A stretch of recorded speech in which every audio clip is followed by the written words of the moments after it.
Hi friends, this is John. Your watching Praveen digitals. Friends, ఈ వీడియోలో మనం క్రిస్మస్ ట్రీ యొక్క హిస్టరీ గురించి అయితే మనం తెలుసుకుందాం. ఈ వీడియో మీకు నచ్చితే తప్పకుండా లైక్ చేయండి, అందరికీ షేర్ చేయండి.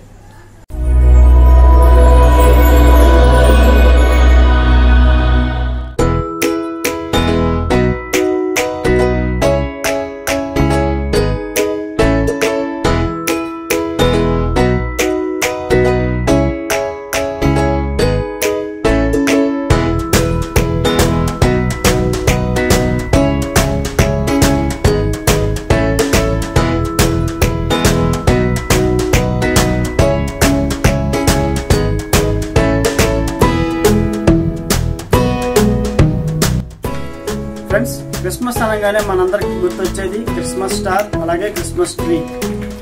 సో ఇక క్రిస్మస్ వేడుకల్లో ప్రథమ స్థానం స్టార్ అయినప్పటికీ రెండో స్థానం క్రిస్మస్ ట్రీ గురించి ఉంటుంది. సో డిసెంబర్ నెల మొదలవగానే ఎక్కడ చూసినా కూడా క్రిస్మస్ యొక్క సంబరం అయితే జరుగుతూ ఉంటుంది. అందులో ప్రముఖంగా క్రిస్మస్ స్టార్, తర్వాత క్రిస్మస్ ట్రీ ఉంటుంది.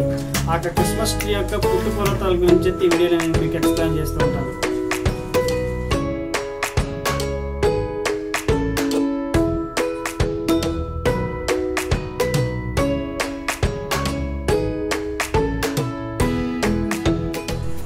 క్రిస్మస్ ట్రీ సాంప్రదాయం మధ్యయుగంలోని జర్మనీలో ప్రారంభమైంది. పచ్చని చెట్లను అలంకరించడం వల్ల చీకటి శక్తులు అనగా నెగిటివ్ ఎనర్జీ పోయి పాజిటివ్ ఎనర్జీ వచ్చిందని అక్కడ వారి నమ్మకం. అదేవిధంగా 15వ శతాబ్దంలో ఈ యొక్క క్రిస్మస్ ట్రీ యొక్క ప్రాచుర్యానికి అయితే అమల్లోకి వచ్చింది. లెవోనియాలో మొట్టమొదటిసారి క్రిస్మస్ ట్రీని అయితే అలంకరించడం జరిగింది.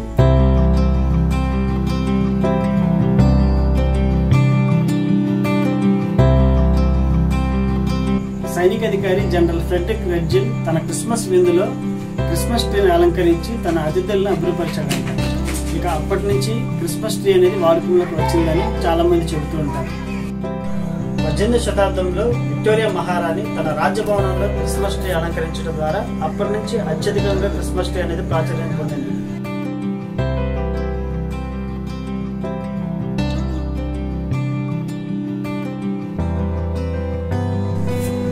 19వ శతాబ్దంలో క్రిస్మస్ ట్రీకి అత్యధిక ప్రాచుర్యం పొందింది. రష్యా లాంటి పెద్ద పెద్ద దేశాల్లో సంపన్నులు మాత్రమే క్రిస్మస్ ట్రీని అలంకరించుకునేవారు. క్రమక్రమేణా ప్రతి క్రైస్తవుడి ఇంట్లో కూడా ఈ యొక్క క్రిస్మస్ ట్రీ అనేది అలంకారం జరుగుతూ ఉండేది. క్రిస్మస్ ట్రీని పండ్లతోనూ పువ్వులతో అలంకరించేవారు. తర్వాత కాలంలో మార్టిన్ లూథర్ అనేటువంటి వ్యక్తి రంగురంగుల కాగితాలతోనూ ఎలక్ట్రికల్ బల్బులతోనూ క్రిస్మస్ ట్రీని అలంకరించడం మొదలుపెట్టారు. ఇక అప్పటి నుంచి సర్వి చెట్లకు రంగురంగుల కాగితాలతోనూ, బెలూన్స్ తోనూ, స్టార్స్ తోనూ, అదేవిధంగా ఎలక్ట్రికల్స్ బల్బుతో క్రిస్మస్ ట్రీని అలంకరించడం మొదలుపెట్టారు.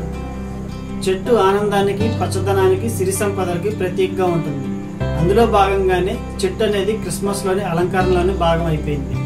చెట్టుకి ఇవ్వడమే తప్ప తీసుకోవడం తెలియదు. అలాగే క్రైస్తవుడు కూడా ఇవ్వడం, ప్రేమించడం, క్షమాపణ కలిగి ఉంటారు. కాబట్టి చెట్టులాగా ఉండాలని దాని రూపేణ క్రిస్మస్ ట్రీని అలంకరించుకుంటారు. అంతే తప్ప పరిశుద్ధ గ్రంథంలో, బైబిల్లో ఎక్కడ కూడా క్రిస్మస్ ట్రీ గురించి అయితే ఉండదు. ఎంత మనం పరిశీలించినా కూడా క్రిస్మస్ ట్రీ గురించి ఉండదు. ఇది కేవలం యొక్క మనుషుల యొక్క కల్పితం మాత్రమే. ఇది అండి క్రిస్మస్ ట్రీ యొక్క విశేషాలు.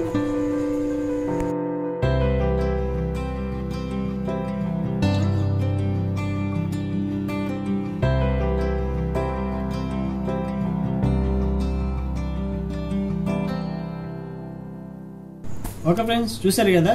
ఈ వీడియో కనుక మీకు నచ్చినట్లయితే లైక్ చేయండి, షేర్ చేయండి. మీ అమూల్యమైన సలహాల సూచనలు కామెంట్ సెక్షన్ నాకు తెలియచేయండి.